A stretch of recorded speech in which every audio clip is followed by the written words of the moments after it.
I'll be looking at Chapter 8, Organizations as Instruments of Domination. This chapter focuses mainly on the micro and macro effects of major corporations that heavily influence both domestic and foreign workplace and markets. To begin, all organizations have an element of domination one way or another. But what exactly is domination? Max Weber describes domination occurring in several ways. When one or more persons coerce others through direct use of threat or force, a ruler imposes his or her will on others while being perceived as having the right to do so, and the right to rule versus the duty to obey. So this chapter dives into these multinational corporations and how they dominate the domestic market through corporate practices that place profits before human welfare. Organizations are used as instruments of domination by furthering the interests of the elite while guiding the non-elite to believe their interests coincide, although it's usually at their expense. So domination has occurred even in the first organizations, but the growth of capitalist organizations have been accompanied by a decline in the number of self-employed persons and an increase in the number of wage and salary earners.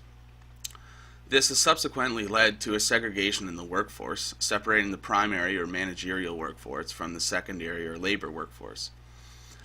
This means of control creates a differentiated system of status and privilege within the organization that parallels and sustains broader class distinction outside. This type of dysfunction within the workplace leads to management taking a safety when convenient approach rather than a safety first approach.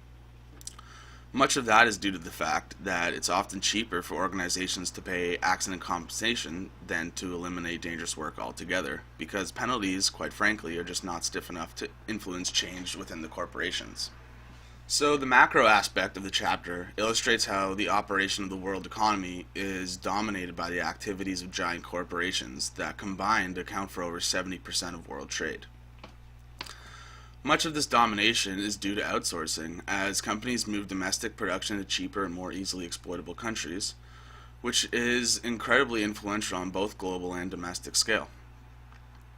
The dependency of third world countries on wage labor parallels the Industrial Revolution in a creation of dependent working class, along with the disappearance of traditional means of livelihood.